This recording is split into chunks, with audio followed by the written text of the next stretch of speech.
Hey guys, it's Jeff, and today I want to talk to you about pinning sets.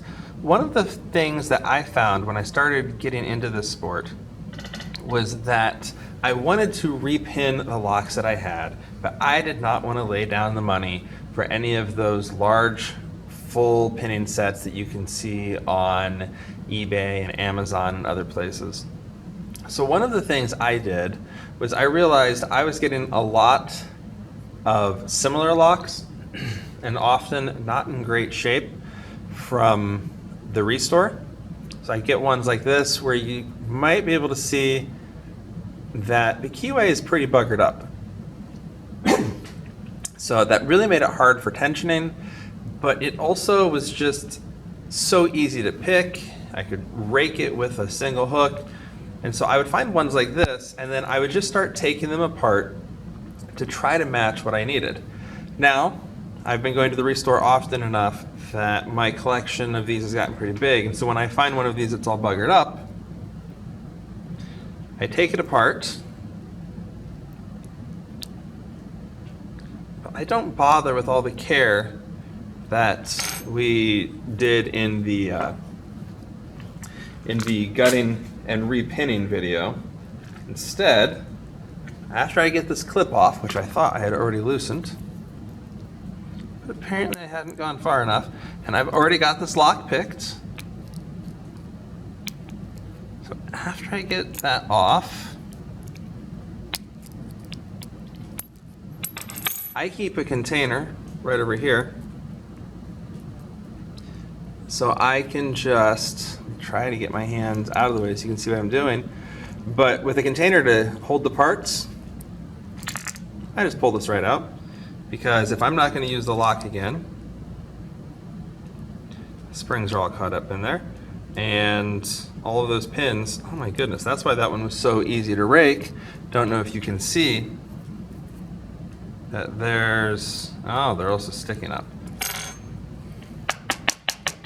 I just start dumping the pins into a container. I'll sort all that out later. But what I originally did was I would take a core that I wanted to repin, and I would just start guessing. I would look for a pin and say, oh, that one looks about the right size. Try to fit it in there. Of course, I picked the right one right away. But dealing with the imprecise nature as I was, they weren't always perfect, and I didn't have a lot to choose from. So in my early days, I would fit a pin like this in the core, and if it was a little too tall, if I tried to put it back into the Bible and it wouldn't quite fit in, I would take a file and just get them down to actually being level. I know it's not the best choice, but it's what I did in the beginning because it allowed me to get started with this. Now, after a while, I found a friend. I think I might have talked about him before. He does 3D printing for me, but he also has a laser printer. I'm sorry, a laser cutter. So I sent him the file from DeviantOlum for his decoding card. And I have loved having this thing. Now, most of my locks are Schlage and Quicksets, and they seem to be about the same diameter pins. So after I dump out the pins, I'll use this guide here to find, so this pin's about a 7, and then in the back here you can kind of see my pinning organization. These pill containers, especially right now during COVID, these have been given away oftentimes. My grandparents had several of these, asked if I wanted them, and they've been perfect for me for sorting my pins. So after I get a collection in this container over here, I just start sorting them out. I need to label these. I'm probably going to use some masking tape and put the numbers on them because, again, I'm generally looking at Schlage or Quickset.